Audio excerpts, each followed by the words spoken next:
Om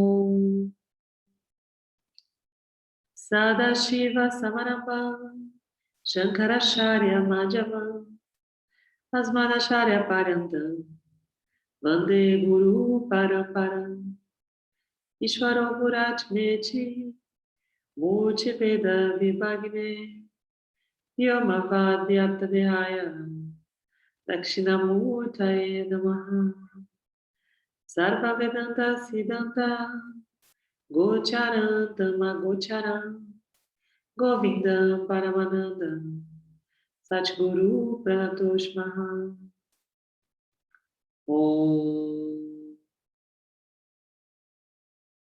Om Shanti Shanti Shanti Om. Boa noite mais uma vez, sejam bem-vindos. Hoje nós daremos continuidade ao livro Essência da Iluminação, de James Schwartz, dando início ao capítulo 6, que é intitulado De Bela e Inteligente Ignorância. Um tsunami é uma onda muito grande. Antes de iniciar o tópico sobre as ondas comuns, eu e você temos que falar da grande onda da consciência universal, que chamamos de criação. Da mesma forma que a não-dualidade não significa nada sem a dualidade, e nós não significamos nada fora da criação, a consciência universal não significa nada sem Maya, bela e inteligente ignorância. Então aqui, gente, ele já começa trazendo o que é essa bela e inteligente ignorância. É Maya. A gente acho que falou algumas coisas já sobre Maya ao longo do caminho, mas eis aí uma lindíssima definição e utilíssima definição a respeito de Maya, tá? É a bela e inteligente ignorância. Antes de prosseguirmos, tenho que dizer que até agora fui cuidadoso em não introduzir muitos termos técnicos, mas isso está para mudar. Se você leva a sério a ideia de liberação e está convencido de que o Vedanta pode te liberar, precisa entender profundamente a ciência da sua natureza. Você não é complicado, mas certos aspectos sutis precisam ser entendidos antes que o Vedanta trabalhe sua mágica em você. Então, o que ele está dizendo aqui é que até agora o Vedanta não trabalhou a sua mágica em nenhum de nós, hein? Que estamos acompanhando até o 5º capítulo. Então, calculem o tamanho da promessa que mora aqui nessa parte do texto. Então, reserve o tempo necessário e memorize o significado dessas palavras, porque o sucesso depende disso. E depende real, na prática. Vocês agora começam a dar nomes às coisas e aos fenômenos. Antes, até esse momento, vocês tinham uma ideia de que, de algum modo, era Vedanta, né? Então, eu vejo Vedanta em tudo, estou começando a reconhecer Vedanta nas coisas e tal. A partir de agora, vocês vão começar a reconhecer os significados dos fenômenos que vocês vão viver, que vocês já vivem, na verdade, né? A única coisa é que a legenda fica muito mais poderosa a partir de agora, porque vocês começam a colocar a legenda mesmo. Olha, que está acontecendo isso, esse fenômeno, então fica muito mais fácil, tá? A partir de agora. Desde que vocês consigam entender o significado dos termos e memorizar também, porque isso demanda uma dedicação. Mas depois fica muito, muito fácil. Vocês vão perceber que a gente já fala muito isso no dia a dia, né? A gente até evita, às vezes, de conversar nesses termos, vai dando uma simplificada para vocês entenderem, mas se torna habitual, tá? Antes de aparecerem os objetos, havia apenas a consciência não dual e ilimitada. sem divisões, sem partes. Então, presta atenção nessa história, gente. Ele está contando uma história que é antes de aparecerem os objetos.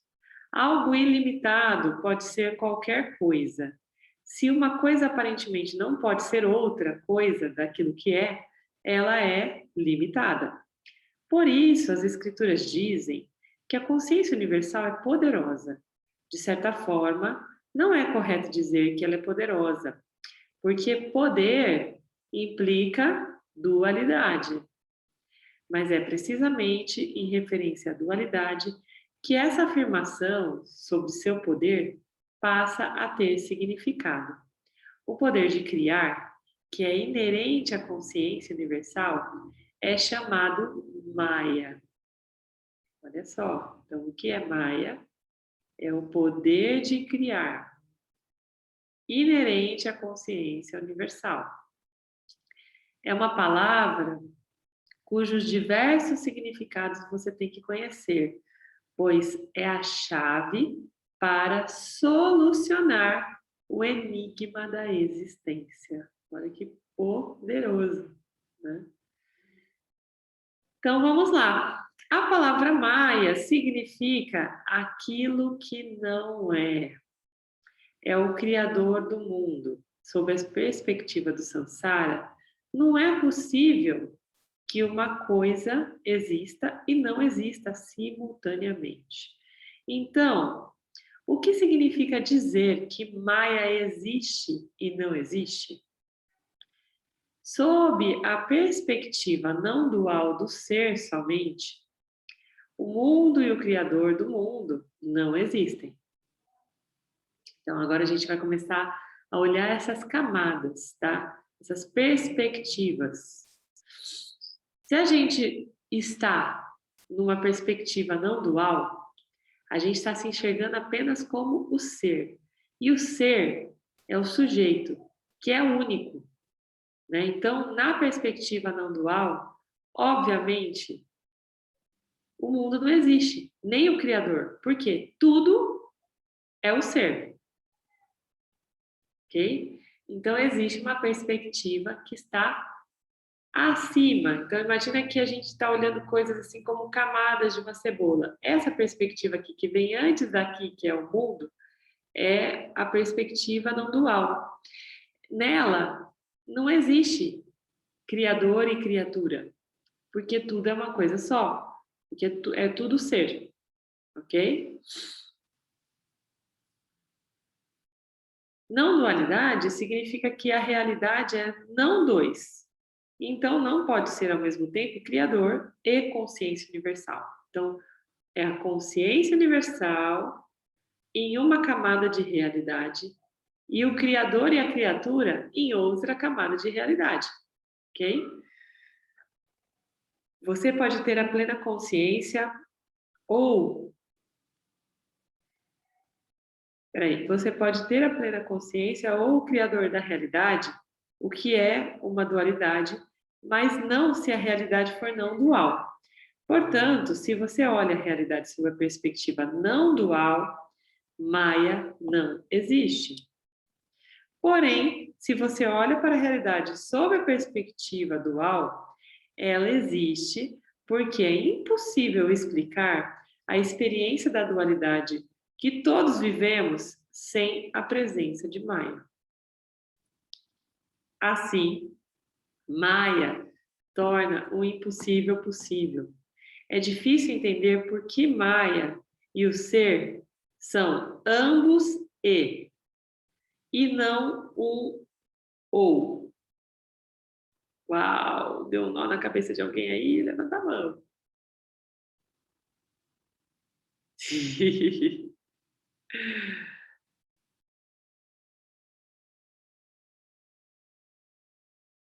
É difícil entender por que Maia e o ser são ambos barra e não um barra ou.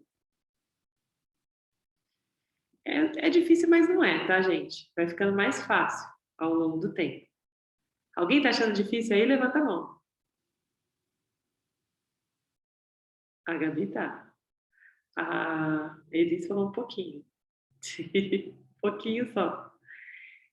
Porque não é tão lógico, né? Então, quando a gente começa a ver Maia, começa a dar um nó. Por quê? Eu arrisco dizer que é porque nós estamos inseridos em Maia, né? E aí a gente está entendendo que é o ser, mas fica difícil ignorar que Maia seja real. Ou que seja, quer dizer, ao contrário. Fica difícil não ignorar a realidade de Maia, né? Porque a gente está vivendo essa realidade, ok? Mas essa realidade de Maia é uma realidade aparente, o que a gente chama de aparentemente real, no dia a dia, tá? Então, é um universo aparentemente real. Tem um monte de coisa projetada aqui para convencer a gente de que isso é real, mas é aparentemente real.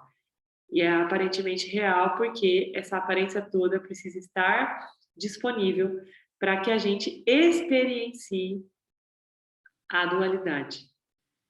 Tá? Então, tudo que é materializado e manifesto ou manifestado está submetido à esfera da dualidade, à realidade da dualidade, que não é real, é aparentemente real, tá? E o que projeta isso? Então, imagina o seguinte, que o mundo aparentemente real, que é isso que a gente vive, ele está sendo projetado. Imagina uma tela de cinema com um projetor. Então, quem está lá movimentando o projetor, quem é o próprio projetor é Maia. Então, Maia projeta uma realidade aparentemente real, que é tão aparentemente real que convence a gente que é real, mas não é. E aí, quando a gente está convencido que é real, a gente chama esse fenômeno de identificação com o complexo corpo-mente, né? Então, quando a gente acha que a gente é isso aqui mesmo que a gente está vivendo e o mundo são esses objetos que se apresentam, a gente fica identificado com o complexo corpo-mente. Essa identificação do complexo corpo-mente nos aprisiona numa matrix, o Igor acabou de colocar, olha a matrix, é isso aí. Nos aprisiona numa matrix e faz com que a gente não perceba que somos o ser, que está ali numa outra camada de realidade que é a realidade real, ok? Que é imanifesta. Então, vamos com calma, que tem uma hora que fica muito simples de entender, ok? A gente estaria atrás do projetor como ser, mais ou menos assim? Atrás do projetor, antes do projetor, tá? Tá. Atrás quer dizer antes, isso. Antes do projetor. Porque tudo que está depois do projetor está manifestado. Então, o que é o ser é imanifesto. Ele não tem nenhuma necessidade de se manifestar, ele simplesmente é, tá? Eu não gosto muito de misturar as metodologias, mas dentro só para fazer uma analogia, né, para vocês ficar um pouquinho mais ilustrado. Quando a gente estuda mecânica quântica e física quântica, esse manifesto é chamado de vácuo quântico. Então, na física e na mecânica quântica, se diz o seguinte, que tudo que é criado a partir do vácuo quântico. Tá? Então, a gente quando quer manifestar alguma coisa aqui, essa coisa tem que passar pelo vácuo quântico e ser colapsado, essa onda, né? Que eles falam que é uma onda que precisa ter um colapso de uma função para voltar aqui para a Terra e se manifestar, se materializar, tá? Então, esse vácuo quântico é o imanifesto. Só para quem já viu um pouquinho de mecânica quântica, física quântica, entender um pouco mais, tá? Então, o ser é imanifesto. Não existe nada que tenha que se manifestar que seja, né, sendo o ser. Então, tudo que se manifesta não é o ser, são objetos. São entidades experienciadoras, ok? Que estão aqui dentro, submetidas a uma ordem de realidade dual. Por isso se diz ambos barra e. Por quê? São os dois que existem. A única diferença é que eles estão em ordens de realidade diferentes. Então, não tem sentido falar ou é um ou é outro. Não, porque nós todos aqui somos o ser. Só que manifestados a gente se identifica como um objeto, como uma entidade experienciadora, um jiva, tá? Então a gente vai ver todas essas nomenclaturas a partir de agora. A primeira coisa que precisamos saber sobre Maia é que ela é poderosa somente quando se refere à criação, ou seja, depois do projetor, né? Precisamos de uma licença verbal aqui, porque a maioria de nós pensa no Criador como Deus.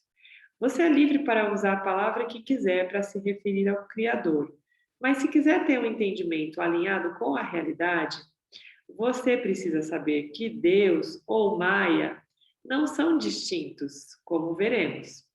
A noção comum de que Deus é um super ser, sentado em algum lugar fora da criação, fazendo tudo isso acontecer, é compreensível, mas é uma personificação primitiva da verdade. A verdade é que Maia cria, sustenta e destrói o universo, mas não remotamente. Uau, mas como que isso acontece então? Não tem ninguém num comando, né? Num painel de comando, dando os comandos para mandar para cá? Não tem ninguém. É aqui mesmo em você, agora, criando, sustentando e destruindo os objetos que sempre irão aparecer e desaparecer em você. Quer dizer, então, que é dentro de mim, a partir de mim, que tudo é criado e destruído? Sim! É isso.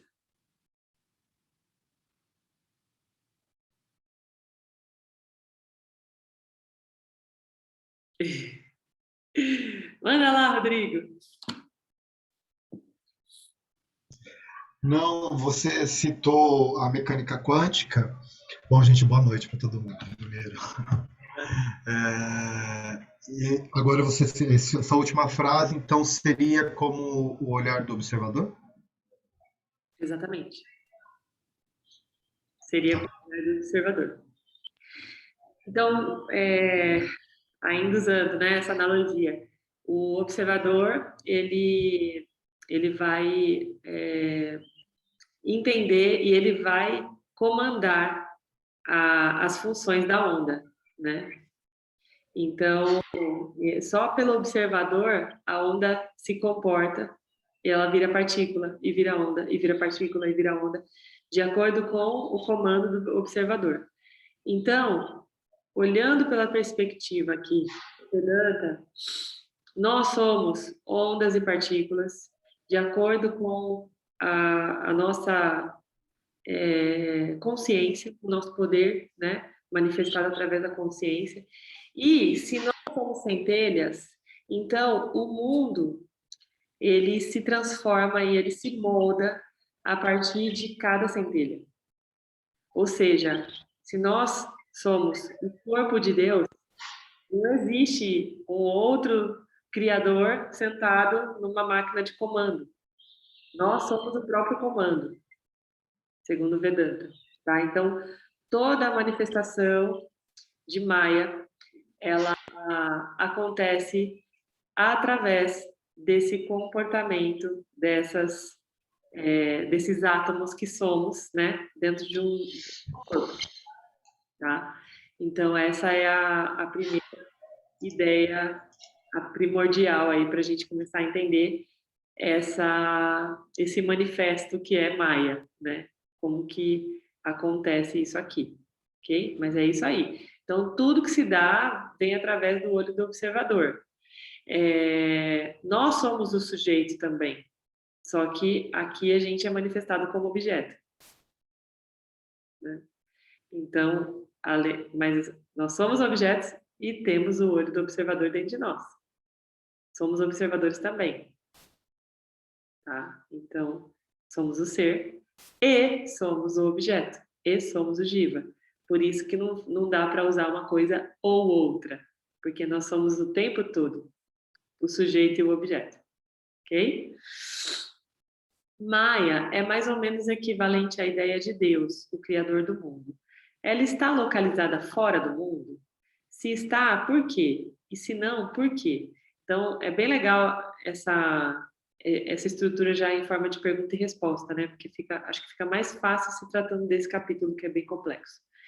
Então, a resposta é: ela não está localizada fora do mundo, porque a realidade é não dual. O mundo e o ser são um. Ela está em mim, a pura consciência, porque a realidade é não dual. Portanto, não existe outro lugar para ela estar. Maia somos nós. E o ser somos nós também. Ok? A consciência universal também somos nós, assim como Maia. A segunda coisa a saber é, enquanto Maia é a causa de toda a criação, ela é somente um pequenino instante na consciência universal. Ela não esconde essa consciência. Yoga e outras filosofias espirituais acreditam que Maya esconde a pura consciência. Vedanta diz que a pura consciência não está escondida por Maya. Por quê? Porque nada pode ser conhecido a menos que a consciência universal esteja presente. Se Maya está presente, a pura consciência está presente. Então, existem N caminhos filosóficos que dizem que o nosso ser, né, está escondido por tudo isso. E não, como que a gente consegue perceber tudo isso se o ser não está presente? Se o observador, se o sujeito, né, não está presente? Não tem como. A consciência, ela depende, né, da consciência universal. A consciência mental depende da pura consciência universal para processar tudo que há. Né? Então, essas teorias de que esse mundo, né, a Matrix esconde o ser, não esconde. O que esconde o ser é a própria ignorância nossa de que somos o ser. Né? Então, nesse aspecto, se Maya for, assim como ele colocou aqui no começo, uma bela, inteligente ignorância, sim, ela pode ocultar essa percepção, mas ela basta a gente saber que nós somos o ser, a gente percebe que não tem nada escondido, tá tudo aqui sempre. A gente só não percebe, a gente só não nota, tá? Não tá escondido. Esconderam a gente dentro da gente mesmo. Exatamente. Assim. E olha que inteligente tudo isso, né? Porque como que fizeram isso? E a gente tá caçando lá fora. E o ser tá aqui pensando assim, ó, mano, como que pode? Como pode? E como pode, gente? Como que podem ter escondido a gente dentro da gente mesmo? Ontem, quem se arrisca a contar? Qual é a resposta? Como conseguiram esconder a gente da gente mesmo? Porque a gente é muito esperto. Eu não sei essa resposta. Não é essa a resposta. A resposta é simples também, mas não é essa. Ninguém se arrisca a contar? A gente não queria que ninguém descobrisse que a gente sabia a verdade. Também não é porque somos Igor. Tem um outro motivo. Qual foi a super ideia de Maia para esconder a gente da gente mesmo? Do Criador. Como que o Criador fez essa façanha? Eu sei que o Mário sabe, mas acho que ele não vai querer contar, porque ele vai deixar alguém descobrir. É uma façanha, gente. Como que fizeram isso? Não? Ninguém? Então, vou contar para vocês, ó, tipo spoiler, hein? Fizeram isso extrovertendo todos os nossos sentidos. Então, tudo que a gente tem aqui no nosso corpo é voltado para fora, não tem nada voltado para dentro, tá? Então, os nossos olhos estão voltados para fora, o nosso nariz sente o cheiro de fora, a nossa boca sente o gosto de fora, o nosso tato sente o que está fora. Não tem nada sentindo dentro. Nossos 5 sentidos são extrovertidos. Não tem nada voltado para dentro, tá? Então é por isso que a gente se escondeu, que a gente foi capaz de, de se distrair nesse nível, né? De não olhar o óbvio. É porque o óbvio está dentro e todos os sentidos estão extrovertidos, ok? A gente vai ver vários exemplos aí ao longo dos capítulos que vão fazer analogia com essa questão aqui que eu estou falando para vocês agora, tá? Então é muito inteligente, né? Vamos fazer de um jeito que eles não percebam porque tá dentro e eles vão ficar olhando para fora, para fora, para fora, para fora eternamente. Experienciando, né? Escravos da experiência, que a experiência nada mais é do que isso, botar os 5 sentidos para perceber o que está de fora, ok? Essa pode ser uma ideia irritante para o agente, o executor das ações, porque coloca em questão as tentativas para descobrir essa consciência através do esforço em experienciá-la ou removendo coisas que a separam do buscador, a não ser que a coisa seja a ignorância. Se você tem coisas das quais quer se livrar, elas não existem, além do seu conhecimento delas. E o seu conhecimento delas depende da consciência, porque você não pode ter conhecimento sem consciência. Então você, definitivamente, é algo diferente dessas coisas, muito antes de tentar livrar-se delas. Se você sabe quem é, essas coisas são relativamente sem importância. Por outro lado, no entanto, se você é qualificado, essa é uma boa notícia. Porque se a iluminação é a remoção da ignorância de quem você é, esse assunto é relativamente simples, supondo que você tenha o Vedanta e um professor hábil a seu dispor.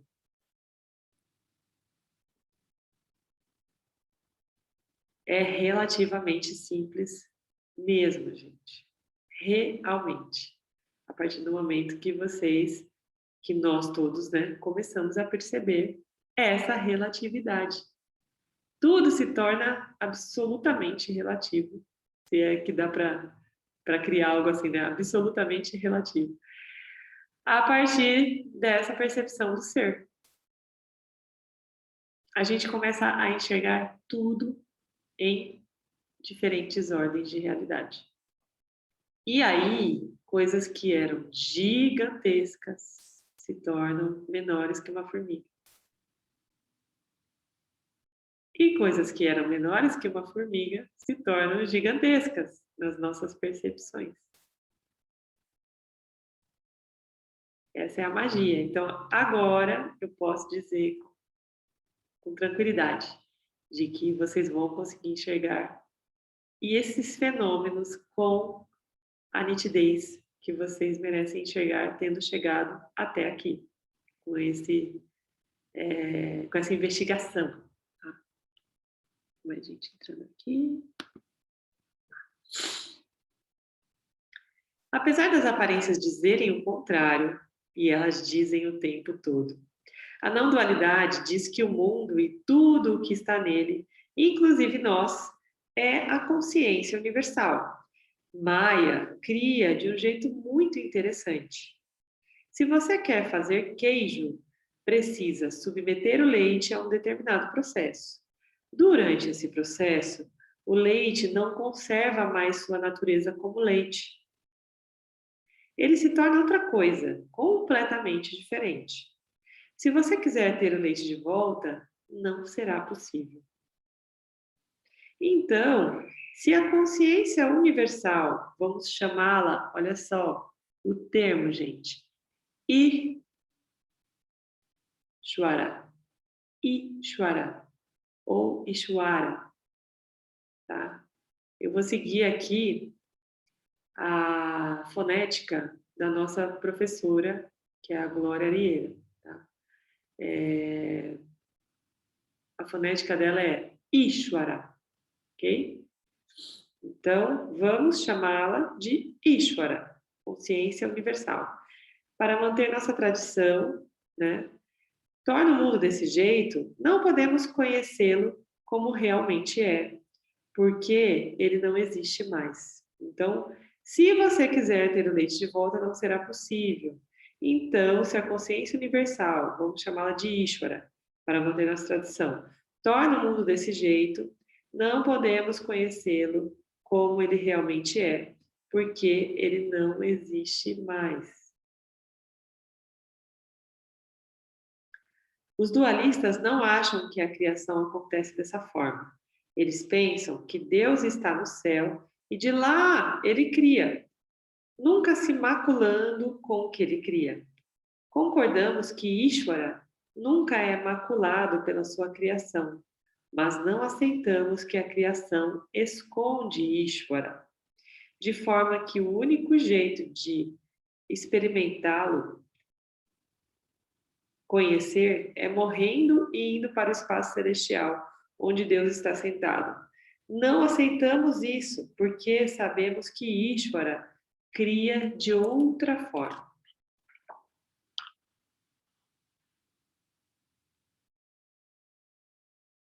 Então, como eu disse para vocês, se Ishvara cria, então toda a criação também é Ishvara, em essência. Sendo toda a criação Ishvara em essência, então Ishvara está em tudo. E tudo que se modifica também é Ishvara. Então, tem como a gente experimentar Ishvara sendo manifestação de Ishvara. Ok? A gente não precisa esperar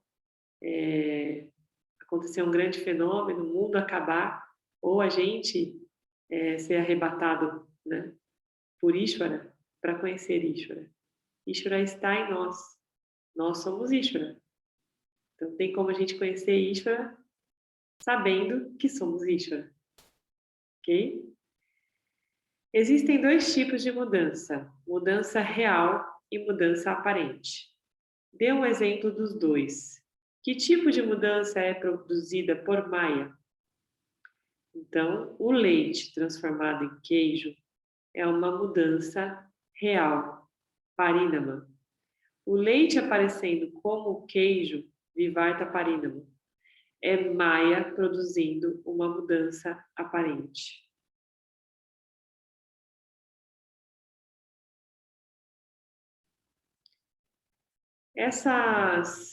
Todas essas definições aqui, vocês vão ver muitas vezes ao longo do livro, tá? Então, fiquem tão preocupados também em guardar tudo de uma vez. Sabemos disso porque toda a criação pode ser destruída, sem causar qualquer distúrbio, exceto para a ignorância. Para lhe apresentar essa ideia bem devagar, primeiro considere o estado de sono profundo, que quando esse estado está operante, não existe um mundo de forma alguma e você está perfeitamente bem, pleno de contentamento. É importante entender isso para dissolver sua resistência à ideia de que você poderá terminar como um zumbi quando o Vedanta remover o mundo de você. Outra ideia a considerar é o estado do sonho. Nesse estado, você está lá e o mundo todo aparece em você. Seu ego sonhador funciona naquele mundo como se fosse real.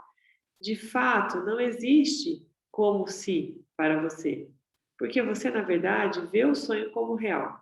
E somente quando acorda é que percebe que era um sonho. A criação de Ishvara é a criação de um sonho. Está lá enquanto você está nele, mas desaparece quando você acorda.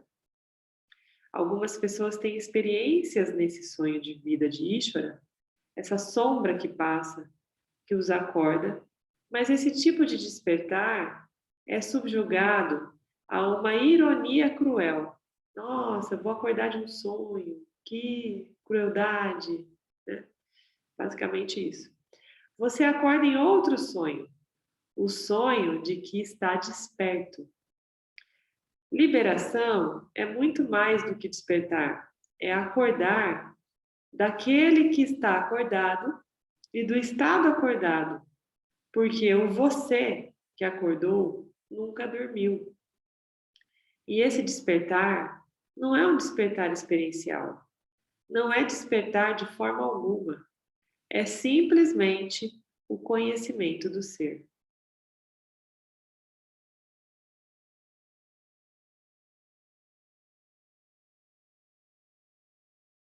Alguém quer falar algo sobre isso?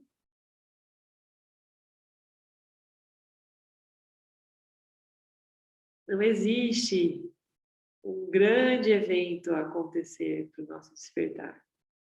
É só a gente se relembrar, ok? É só a gente ter conhecimento de que somos o ser.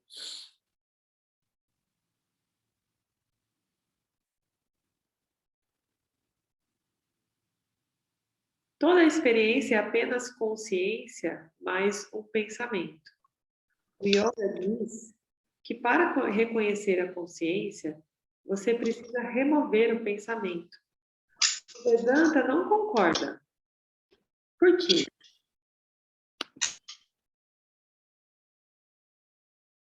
Porque graças à Maya, consciência e pensamento existem em diferentes ordens da mesma realidade. Não são contraditórios. Sendo assim, os pensamentos não têm que ser removidos para se obter a liberação. Então, entendam, uma ordem de realidade está a consciência, que é aquela ordem do manifesto. Essa consciência se manifesta dentro de uma mente, dentro de uma consciência menor, a pequena consciência, que está submetida à Maya. E aqui ela aparece em forma de pensamentos.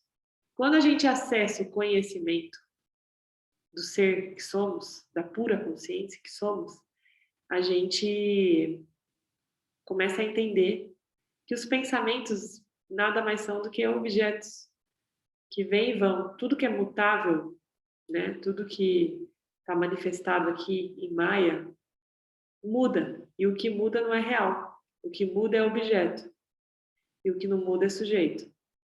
Né? Então, o ser, a consciência, a pura consciência, ela não está submetida aos pensamentos. Os pensamentos estão submetidos à consciência. Então, quando a gente tem acesso e conhecimento do ser que somos, os nossos pensamentos, eles se modificam completamente no dia a dia. Porque esse é um fenômeno, é uma consequência natural, né? Mas ainda assim, eles continuam sendo objetos. E a gente passa a identificar as coisas nessas diferentes ordens de realidade.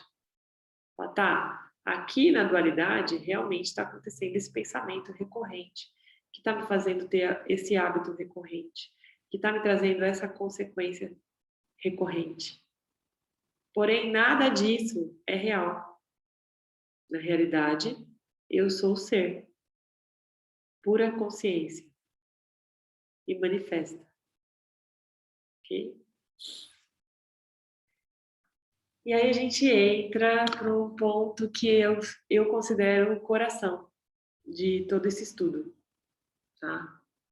Que é a mente macrocósmica e os três gunas. Então, a criação de Ishvara é uma projeção, um sonho. Sob o ponto de vista de Ishvara, é um sonho encantador, belo e inteligente. Nós chamamos o sonho de Ishvara de ignorância. Não porque Ishvara seja ignorante, mas porque é um sonho tão maravilhoso que esconde Ishvara de nós. somos fascinados por ele e pensamos que é real. Ishvara é a pura consciência, mais puro sattva, ou sattva.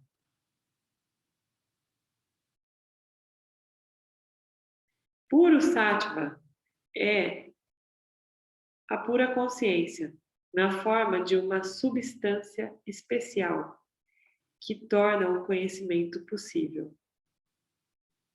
Toda a criação é desenhada de forma inteligente, é feita de conhecimento. Ishvara é a pura consciência, com todo o conhecimento que faz a criação possível. Ishvara é o conhecimento da árvore, o conhecimento do animal, o conhecimento da pessoa, o conhecimento da matéria, o conhecimento da mente, o conhecimento de tudo. Mas conhecimento não é suficiente para uma criação. Então, Ishvara precisa de uma substância para transformá-la em todos os objetos da criação.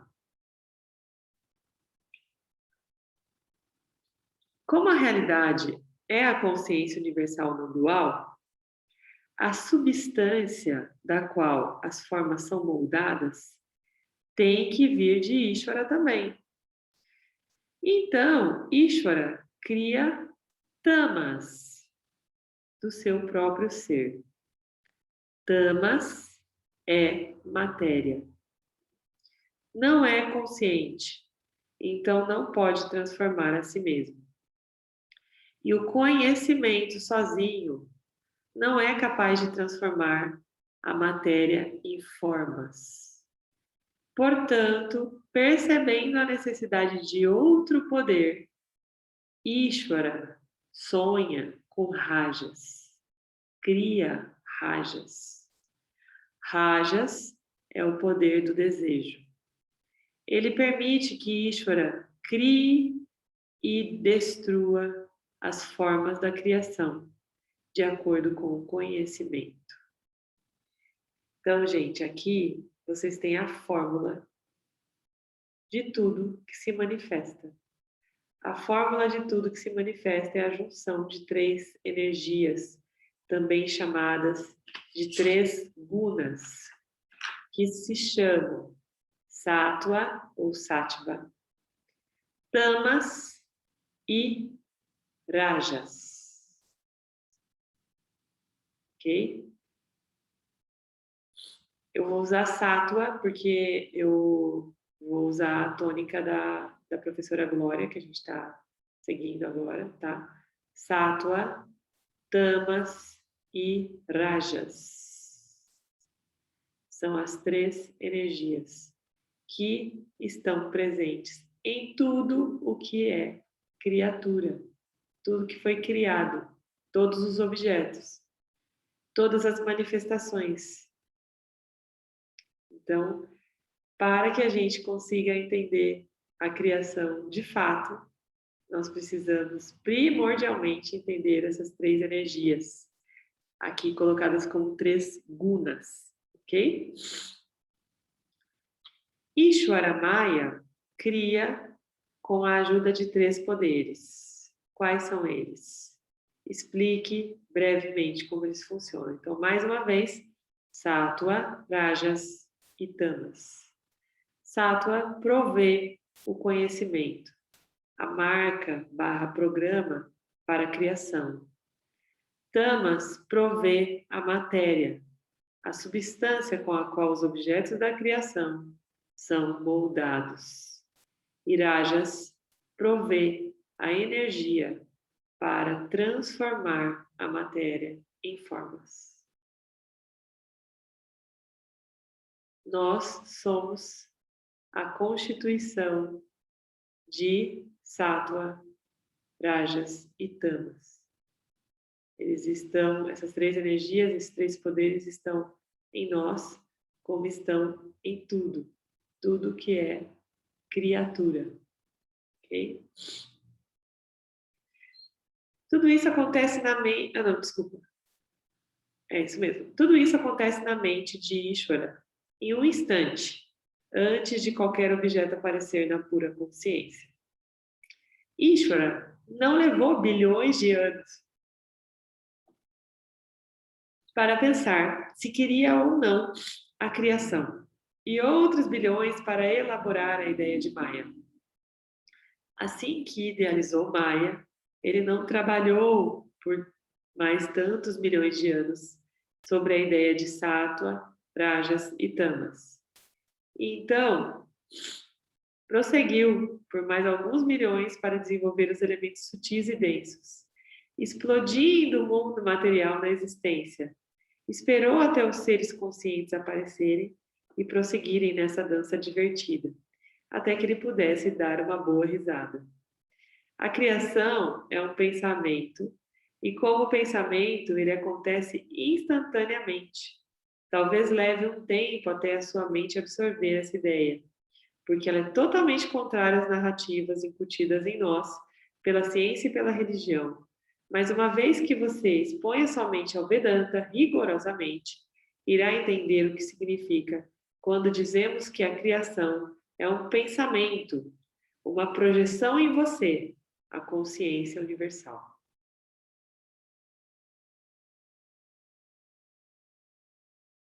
Alguém quer falar alguma coisa? Alguém tem dúvida? Alguém está achando muito difícil de compreender?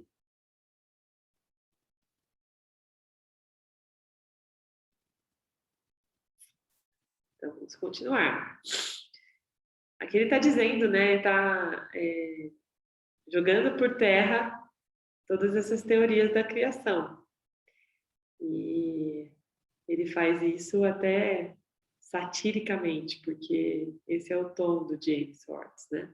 Ele tira sarro dessas teorias todas. Então, no item 7 ele diz: quanto tempo Ishvara, Maya, precisou para criar o mundo? E a resposta é: tempo nenhum. A criação é instantânea. Que loucura, hein, gente? Você poderá se surpreender em saber que os 3 gunas não são toda a história da criação. Estamos apenas começando. Lembre-se, isso tudo acontece antes de existir um você, um eu e um mundo.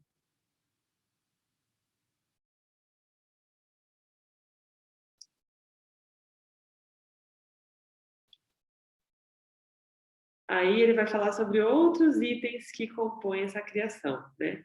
A ideia dos 5 elementos também ocorreu a Ishvara ao mesmo tempo que a ideia dos gunas.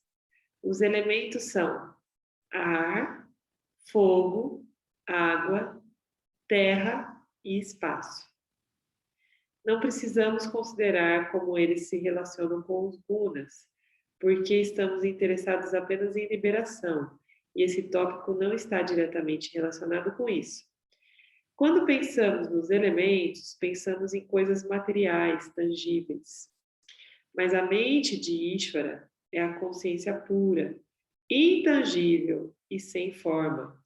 Portanto, para se transformar no mundo material tangível, é necessário um degrau intermediário.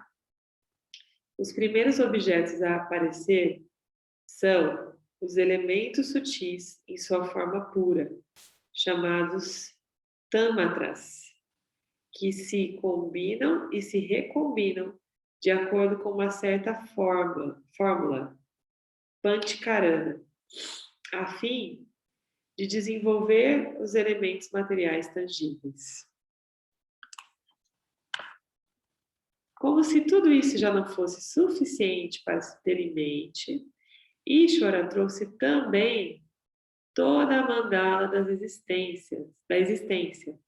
Se você já parou para pensar nisso, não poderá fazer outra coisa a não ser apreciar a criação como uma matriz ordenadamente e inteligentemente desenhada, um universo de leis físicas, psicológicas e morais. Eu, particularmente, me surpreendo e passei a admirar mais a criação, depois que eu percebi que ela era aparentemente real. Né? Eu pensei, poxa, é muito capricho, né, de Ishvara. É uma coisa tão aparentemente perfeita, né, para nos convencer de que é real. E a gente segue falando sobre os três corpos. Os gunas e os elementos existem dentro de um padrão básico, uma grade invisível que estrutura todo o campo da consciência, que é a criação. Eu a chamo de mandala da existência, ou campo dármico. Guardem bastante essa expressão, campo dármico, que a gente vai usar bastante também. Embora ela seja uma única mandala inteligente, lindamente desenhada, está dividida em três corpos, dispostos de forma bastante lógica. Esses corpos pertencem a Ishvara, na sua capacidade como criador. Ishvara, fora da sua capacidade de criar, é incorpóreo e conhecido como Paramatma, a pura consciência não criada. A palavra corpo em sânscrito, sharira, significa aquilo que está sujeito às mudanças. Nós também temos três corpos que correspondem aos corpos de Ishvara. Na verdade, nossos corpos são simplesmente os corpos de Ishvara, que acreditamos nos pertencer. Antes de revelarmos a identidade do Jiva, essa é outra expressão, acho que a gente já tinha falado de Jiva em outro momento, né? Jiva, para quem não se lembra, é a entidade experienciadora, ok? Aquele que experimenta. Todos nós somos Jivas. Antes de revelarmos a identidade do Jiva e de Ishvara, é importante distinguir suas respectivas naturezas. Seu conhecimento é limitado, o nosso é limitado. Seu poder é ilimitado, o nosso é limitado. Seu desejo é ilimitado, o nosso é limitado. Até aqui estamos falando do corpo causal de Ishvara, trazido à existência por Maya. São as ideias escondidas na consciência que tornam possível tudo o que experimentamos. Por ser a causa da criação, é chamado de corpo causal. Há mais sobre isso, como veremos quando chegarmos no fim, no nível microcósmico, mas por hora é o suficiente. Então, além dos três gunas, nós temos mais outros 5 elementos e mais 3 corpos.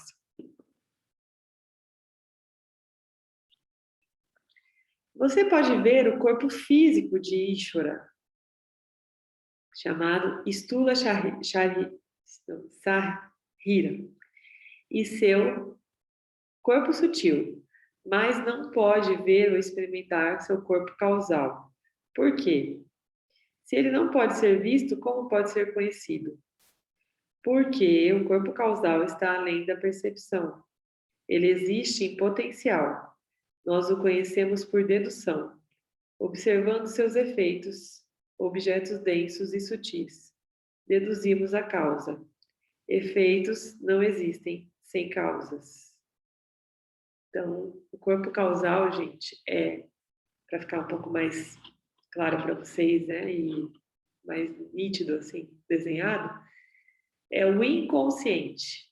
É aquilo que a gente não acessa para tratar, né? Aquilo que não é manifestado.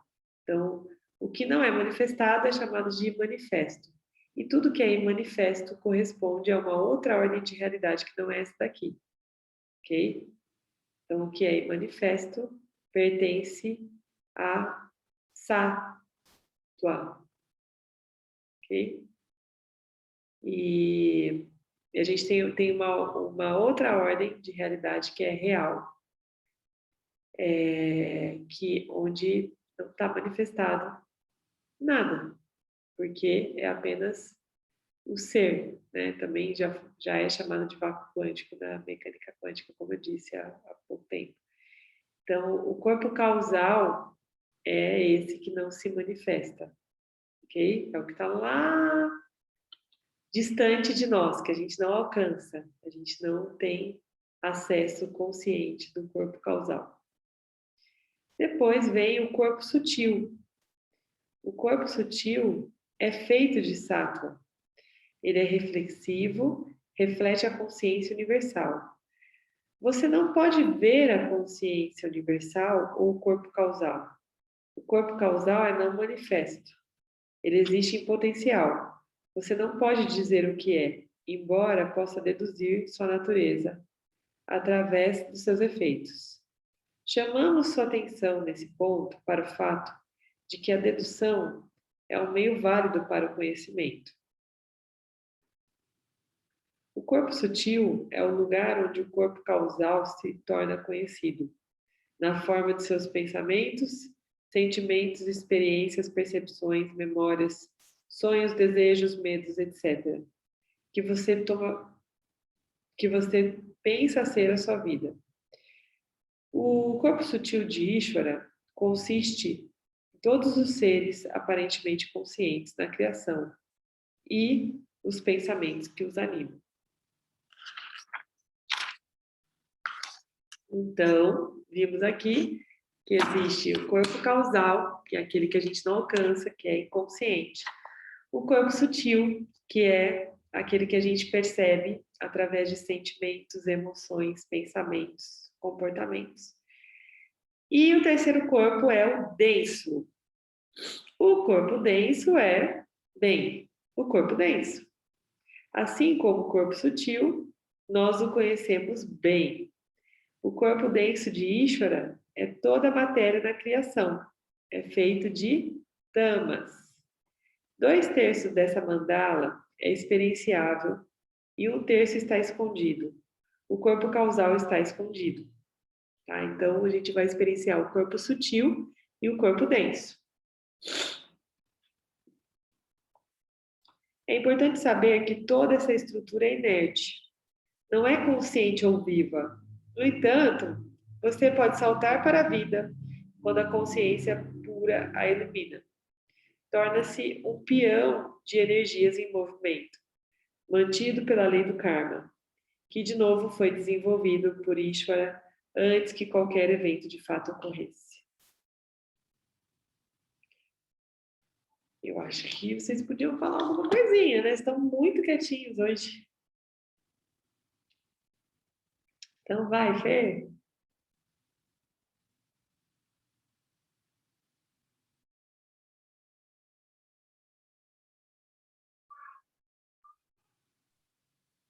Estão me ouvindo? Ih, agora sim. Tá. Eu vou usar um outro nome, só para ver se eu entendi. Um nome que eu conheci em outro estudo. Vamos dizer que o corpo causal seria o nosso corpo búdico, onde fica, que seria tipo uma memória RAM de tudo que nós já conhecemos, passamos, vivendo, desde o momento em que, sei lá, nos tornamos parte da centelha divina, da consciência universal, tudo que ficou gravado e que não temos acesso? Seria a mesma coisa? Pode ser considerado também. Só que com outro nome. Só que seria o corpo búdico. Isso, assim, a partir do momento que a gente acessa isso, de alguma maneira, ele passa a ser parte do corpo sutil, tá? Então, aquilo que a gente não acessa é causal. Tá. Ou pode usar, tem algumas nomenclaturas que a gente pode usar para ajudar, tá? Mas causal é que está vinculado à causa das coisas. Então, a gente não tem acesso a esse corpo porque tem um motivo especial por isso, né? A gente não tem que saber a causa de todas as coisas. Mas ele chama causal por conta disso, tá? e nunca é alcançável. Ok? Ok. Essa é uma das características do corpo causal. Ele é inalcançável, ele é um corpo que está submerso, né, no inconsciente. Ok. Entendi. Tido essa analogia, assim, essa comparação. Quem mais, gente, quer perguntar, complementar, ver se está entendendo, checar?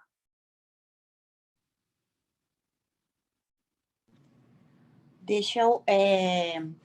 Se o corpo causal ele é inalcançável, o que está no nosso inconsciente, que a gente acessa às vezes em sonho, ou tem aquele insight, isso passa a ser do corpo sutil? Exatamente. Ou isso é o corpo sutil?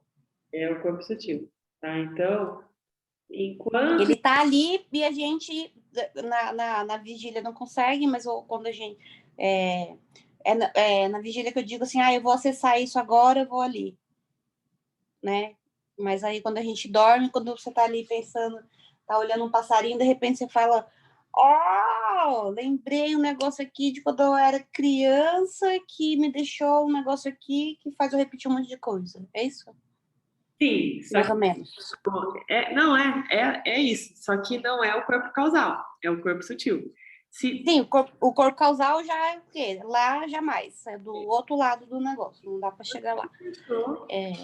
Do sutil, ok? Tá. É porque está no sutil. Mas tudo que Tá.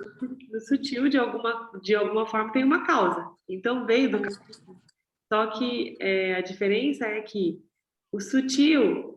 Imagina assim, que o corpo causal é... Deixa eu pensar aqui. Imagina que vocês coloquem uma água para ferver, para cozinhar um alimento qualquer, sabe? Quando você faz aquele cozimento, os orientais usam bastante, aquelas panelas que fazem cozimento, né? Que tem duas camadas. Então, embaixo coloca, não sei como é que chama. Como que chama, Ricardo, essa panela? É cozimento a vapor, né? É vapor. É vapor. Hum. Eu coloco a água e tem uma barreira e o alimento fica em cima, que ele é furadinho, vai ferver a água, vai subir o vapor, vai cozinhar o alimento, é isso. Vocês vão cozinhar alguma coisa no vapor. E aí, a água, imagine que vocês encham a panela no limite dela de baixo de água e que vocês tenham uma coisinha mínima para cozinhar, um volume pequeno. Então, vocês vão precisar de pouco vapor. E aquele vapor, a panela vai ficar fechada, então aquele vapor vai subir e também vai descer, né? Vai condensar de novo, vai virar água e vai ficar nesse processo. A água que está formando o vapor, né, fornecendo o vapor, é o corpo causal. O vapor que sobe, a partir do momento que ele sobe pelo orifício da panela, ele passa a corresponder ao corpo sutil, ok? Ele é parte do corpo causal, só que ele é uma parte muito pequena do corpo causal. Então, imagina cada molécula ali do vapor, cada célulazinha do vapor que sobe é muito pequena. Então, quando ela sobe, vai para esse outro compartimento, né, que é o de cima, ele passa a ser percebido pelo alimento. Enquanto a água não está em contato com o alimento, porque ele está sendo cozido ao vapor, ok? Então, imagina que o alimento é o nosso corpo denso. É a nossa consciência, é a nossa mente, né? A gente só começa a perceber o vapor. A gente só toma consciência do vapor. A gente não sabe o que está gerando vapor, porque a gente não está enxergando o que está gerando vapor. Tá? Então, o vapor é o corpo sutil. O alimento que está recebendo vapor é o corpo denso. E a água que está em cozimento é o corpo causal. E o que faz a água entrar em ebulição seria rajas. O que faz a água entrar em ebulição é rajas. Aí já mudando um pouquinho, né, para as energias, para o campo das energias. Sim. Ok. Então, é rajas, tá?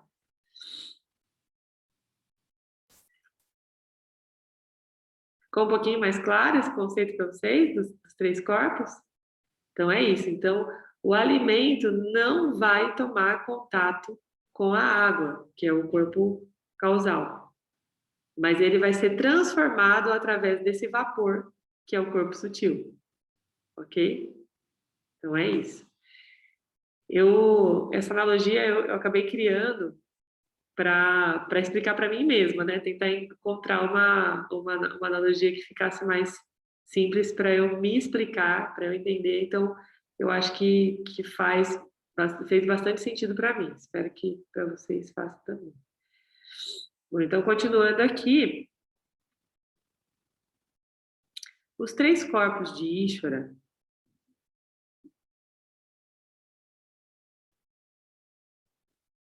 É isso mesmo, né? Item 9, eu parei. Os três corpos de Ishvara e os três corpos do Jiva são inertes. Por que eles aparentam ser conscientes e vivos? Porque são iluminados pela pura consciência. A criação é uma combinação de consciência universal e matéria. Então, a gente já falou sobre isso também, né? Dizendo lá no comecinho que não é uma coisa ou outra, é uma coisa e outra. Somos matéria e também somos consciência universal. Ok?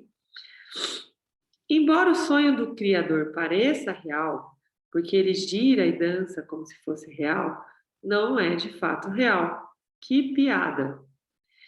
É como um carrossel com seus cavalos coloridos e brilhantes subindo e descendo, rodando e rodando, enquanto toca uma música alegre. Que divertido! Mas não está vivo de forma alguma. É somente uma máquina aparentemente viva. Ela existe sem dúvida, mas é na verdade um sonho. O entendimento de que a vida é um sonho normalmente é um grande choque. Tem alguém chocado aqui? Quando isso acontece, você já está no caminho para a liberação. O ser, você, a consciência universal, é real. Aí aparece outro termo aqui, ó, Satya. E a projeção de Maya, o mundo, é aparentemente real. Temos um termo técnico para o que é aparentemente real. E seria bom você lembrar. Se chama Mithya. Então, voltando para aquelas camadinhas que eu falei para vocês, o que está antes do projetor da ignorância, né, da aparência, é Satya. O que está a partir da projeção é Mithya. Ok? Muitos termos hoje, né, gente? Tá? Esse capítulo 6 é recheado dos termos. Está na moda atualmente alegar que você está iluminado. As pessoas dizem, eu sou a pura consciência, como se isso fosse algum tipo de status, como se fosse a última palavra dos assuntos espirituais. Nós dizemos, grande coisa, quem ou o que não é? É muito fácil ser a pura consciência, porque não há outra opção. Você pode definir a iluminação como reconhecimento de que eu sou a pura consciência. Mas isso é apenas metade do conhecimento. A outra metade, o que torna o conhecimento do ser significativo, é o conhecimento de Mithya, a realidade aparente. Nós dissemos que liberação era o conhecimento completo, não o conhecimento parcial. Conhecimento completo é o conhecimento de Satya e Mithya. Ok? Então, por isso que algumas vezes vocês me ouviram falar que eu amo Vedanta, porque ele não explica só essa pura consciência. Ele explica as coisas do mundo também. Né? Ele não diz que, ele não diz apenas, né, que isso tudo não é real. Ele explica o mecanismo do que é aparentemente real, que se chama Mitya. Então, ele nos ensina a desvendar Mitya para descobrir Satya. Tá? Então, como que tem um rezo em espanhol do xamanismo que diz assim, que para llegar a Deus hay que aprender a ser humano. Já ouviram? Chama Abre-te Coração. Então, o que ela está dizendo? Para conhecer Satya, você tem que desvendar Mitya. É a mesma coisa, tá? Então, aprenda a ser humano, desvende Mitya, que você vai conhecer Satya, porque você também é Satya. Tá bom? Quem quer falar algo sobre isso? Alguém?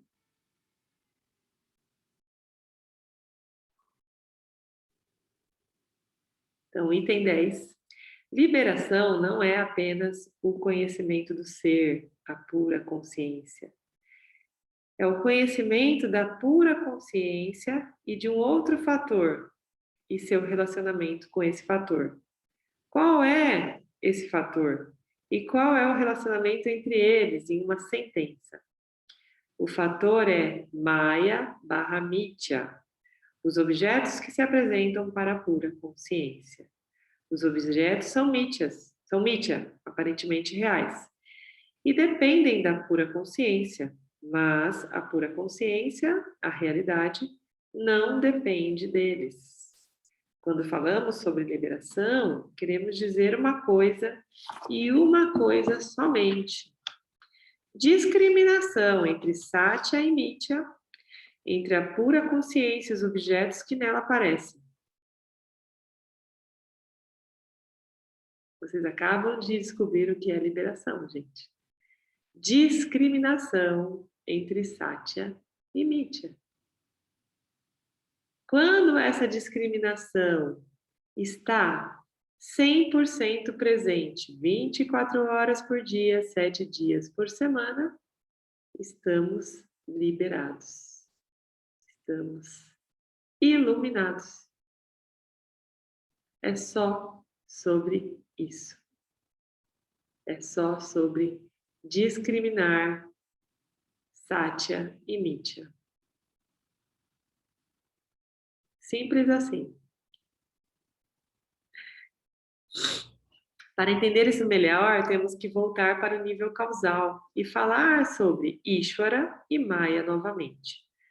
Por causa dos 3 gunas, Ishvara tem 3 poderes. O poder de ocultar, que é Tamas. O poder de projetar, que é Rajas. E o poder de revelar, que é Sattva. Olha, tem duas expressões diferentes, né? Que vocês viram aqui, ó. Sattva e Satya. São 2 coisas diferentes.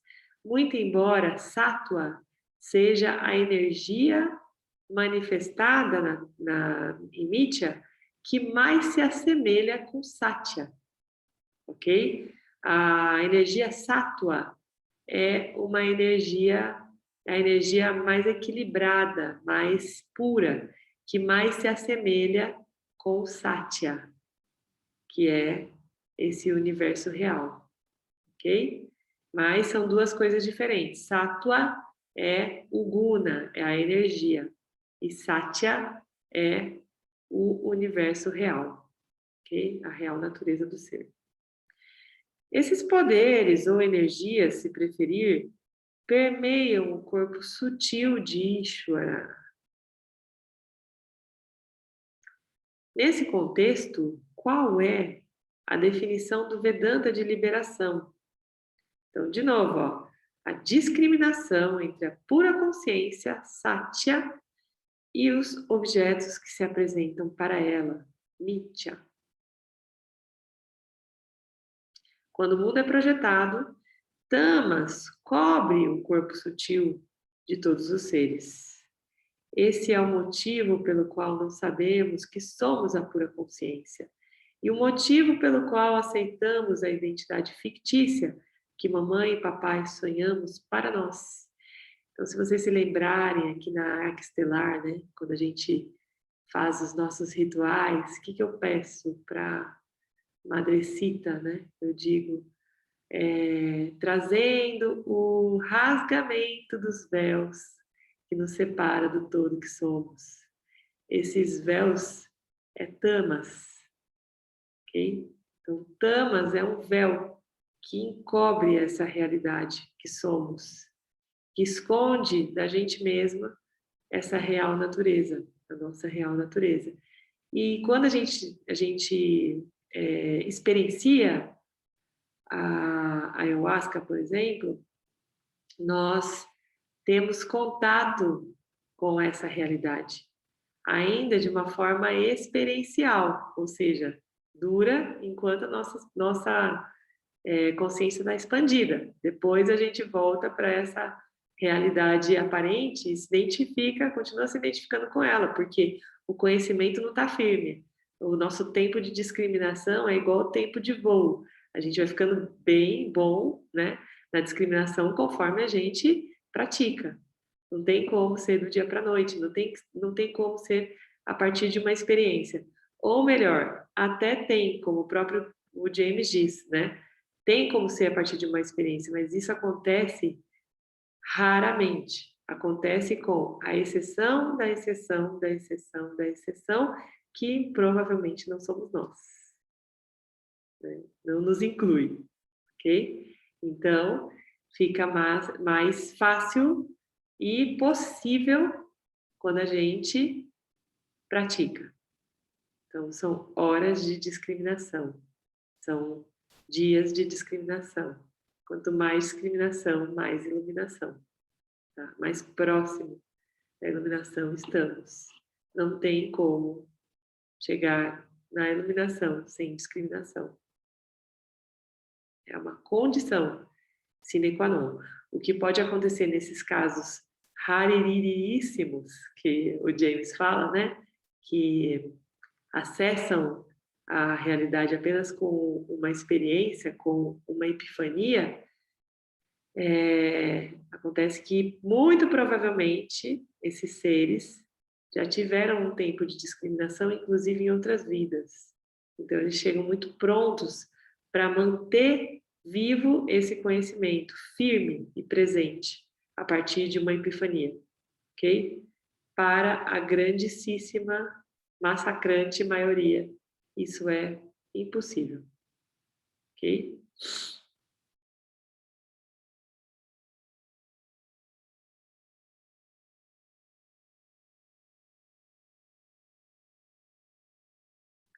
Então, a gente falou de tamas, né? Olhamos através dos órgãos de percepção e vemos o mundo. Nesse momento, Rajas projeta a ideia de que o que vemos é realidade. Olha que danado. Ele é o projetor da ideia. Então, basicamente, viemos para o jogo da vida com uma pilha de cartas. Não sabemos quem somos realmente, aceitamos a pessoa que os outros dizem que somos, como sendo a pessoa real, e assumimos o mundo que vemos como real. A gente cai na cilada, na pegadinha, né? Seria engraçado se não fosse tão triste. Mas o que fazer? É com isso que estamos lidando. Desde o nascimento, estamos tentando resolver esse problema. Quando um pouco de sátua, o poder revelador, se move dentro de nós, começamos a questionar toda a ilusão. Quais runas escondem a pura consciência de nós e por quê? Tamas e Rajas. Tamas joga uma sombra sobre o corpo sutil, impedindo que ele reflita a pura consciência. E Rajas projeta os objetos que vemos como realidade.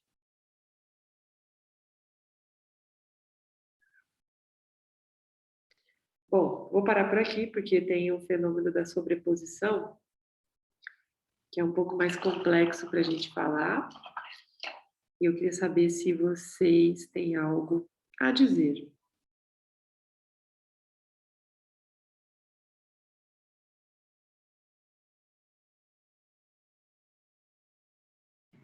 Eu acho que estamos todos muito chocados para falar alguma coisa.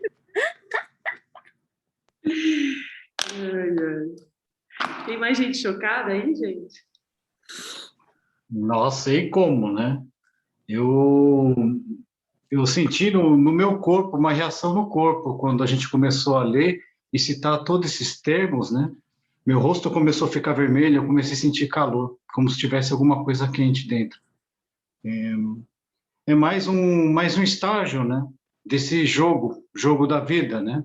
E eu entendo que o caminho da soma zero em si, ele é uma das chaves para poder libertar a gente também.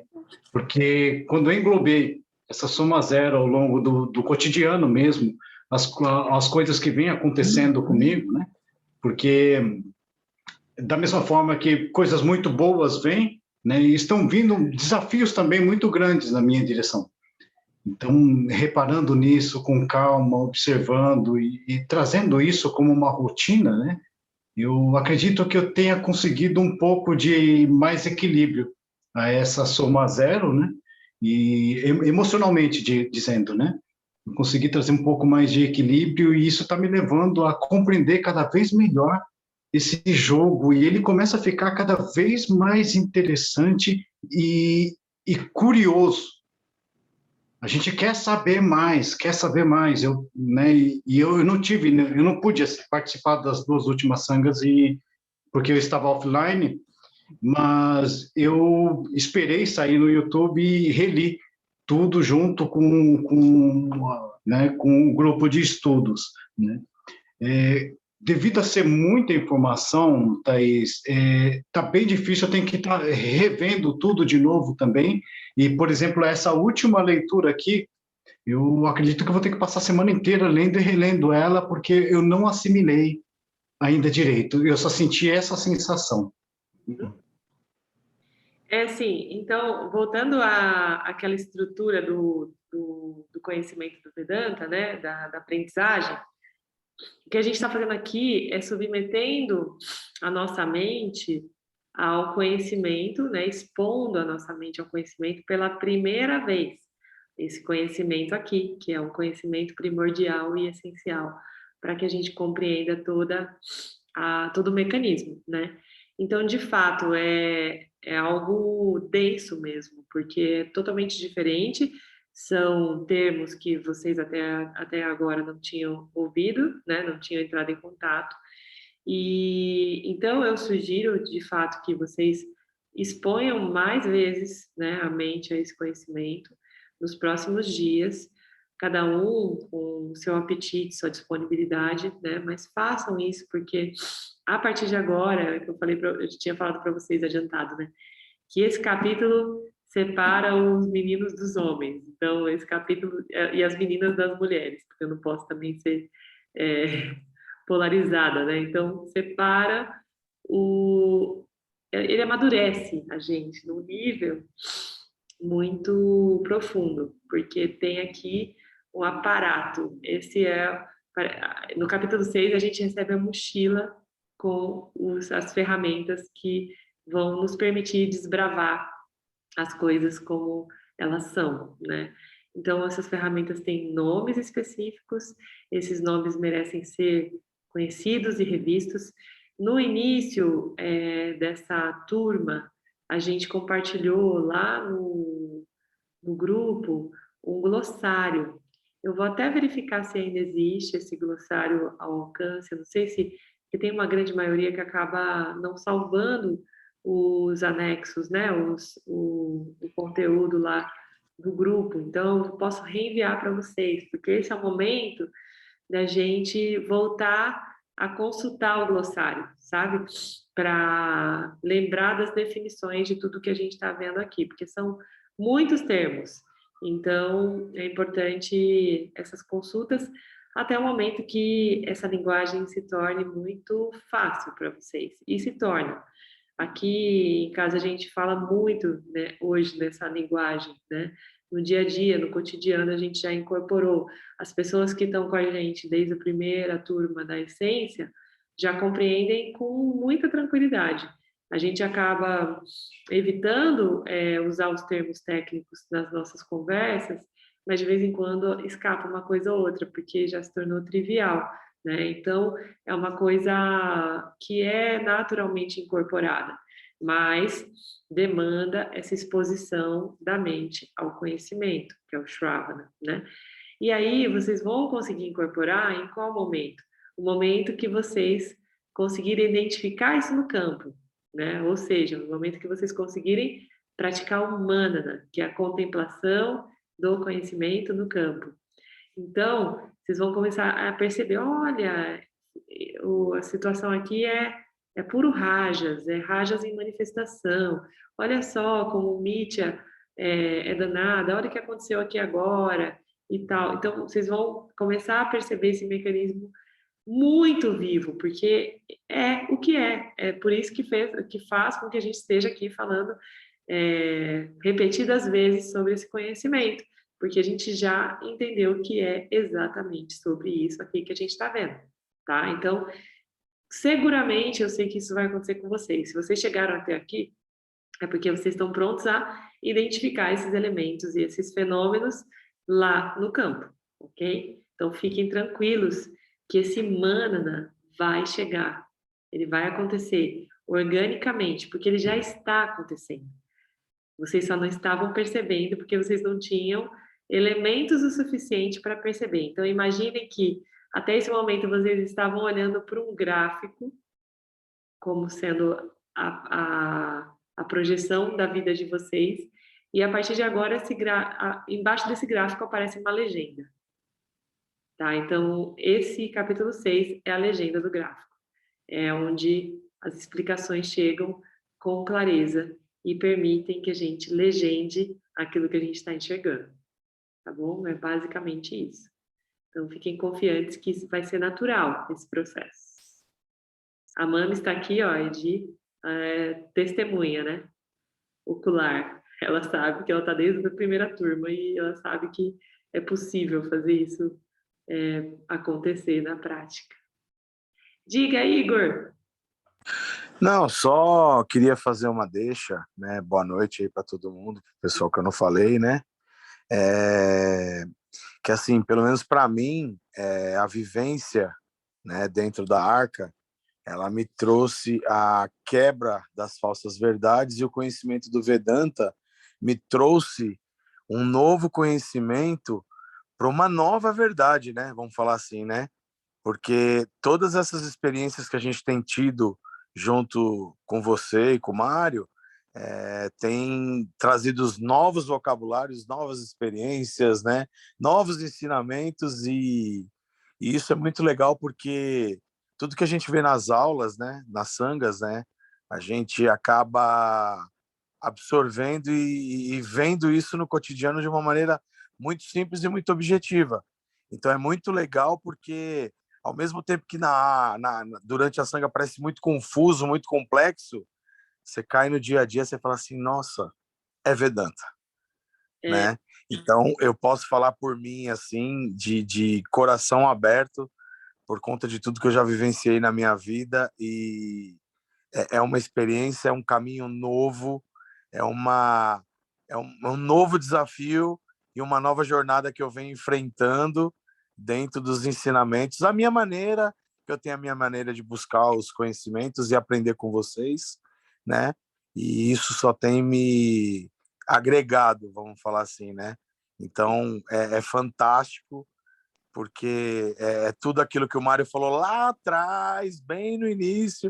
O Mário falava, não, porque no capítulo tal eu vou fazer um spoilerzinho só para você entender, e eu tô vendo tudo que está acontecendo. Então, assim, ele não está falando, mas eu quero só agradecer também, porque eu arranco um pouquinho toda vez que eu participo dos rituais, que eu tenho oportunidade de encostar ali nele e conversar, então eu absorvo um pouquinho com você e com ele.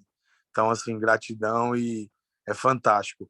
Pode parecer muito confuso, mas no fundo é muito simples e muito objetivo. É só a gente se doar e se entregar. É exatamente isso, Igor.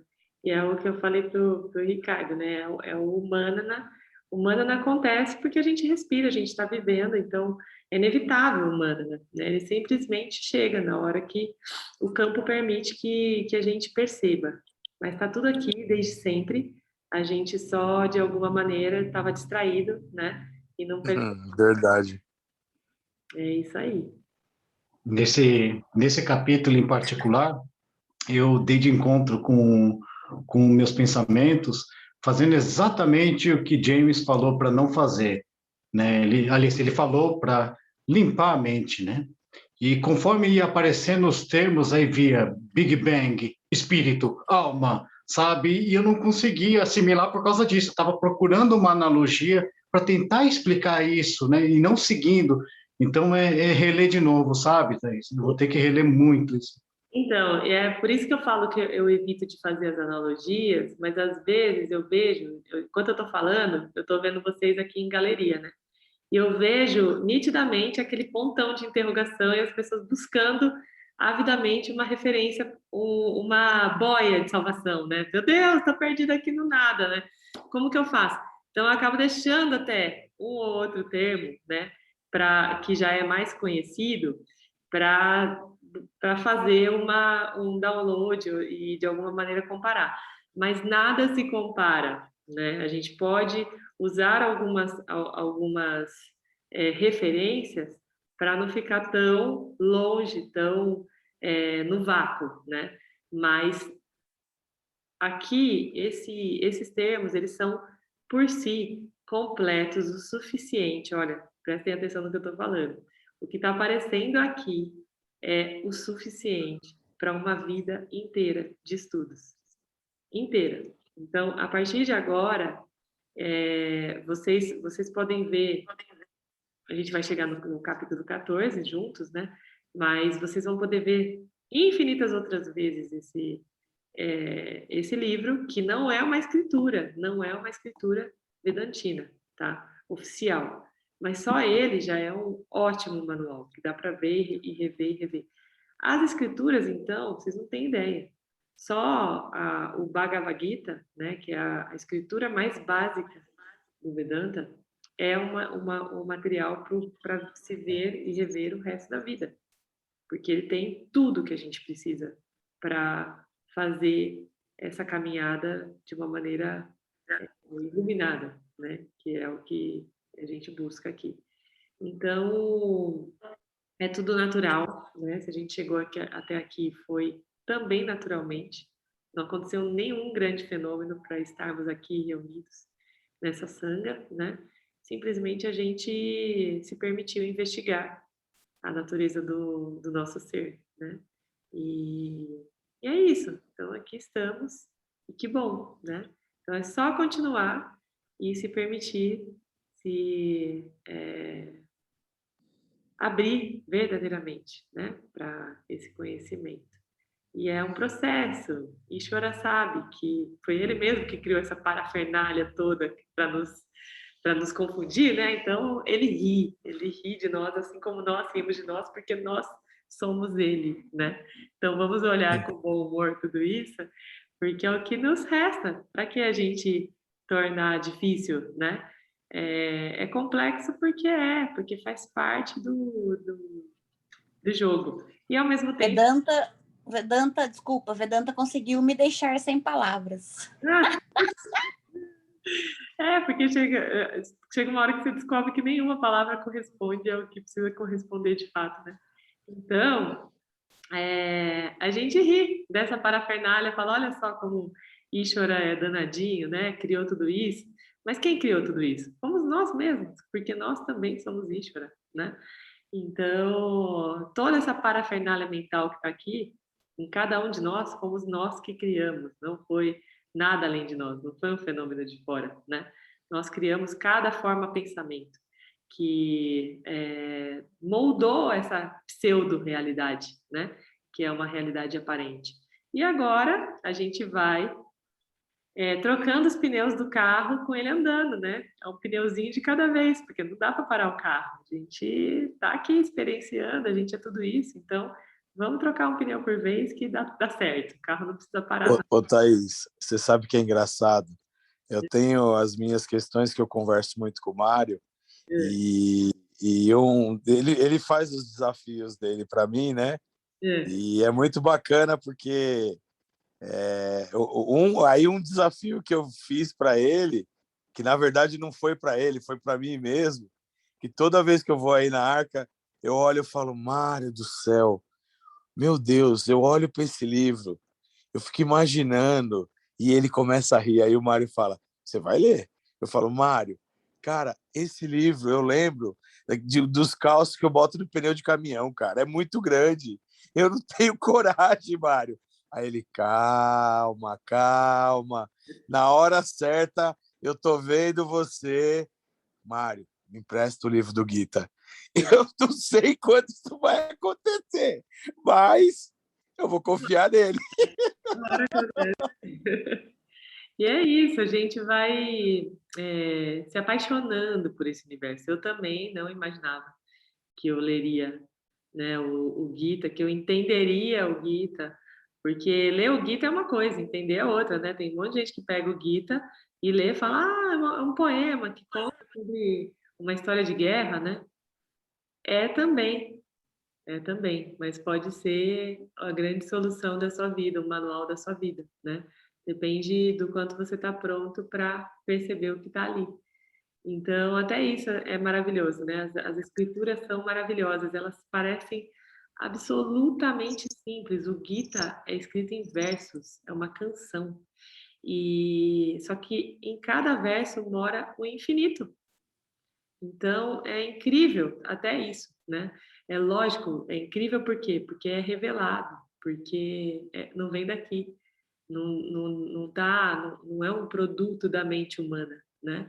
Então, fica mais fácil a gente entender que realmente é sobre-humano, vem antes de nós, está além de nós, como seres manifestados, né?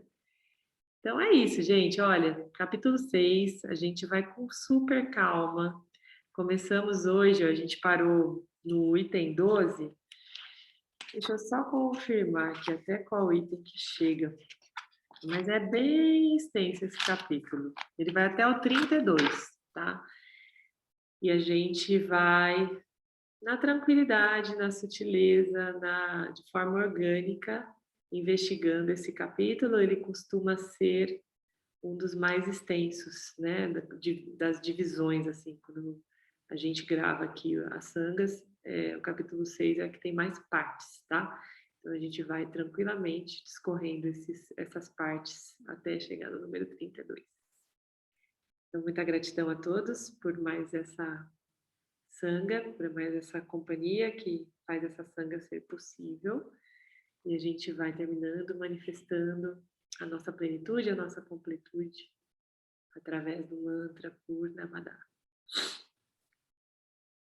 Om Purnamada Purnamidam Purnamudachyate Purnasya Purnamadaya Purnameva Vashishate. Om Shanti, Shanti, Shanti. Gratidão a todos. Tenham uma ótima noite.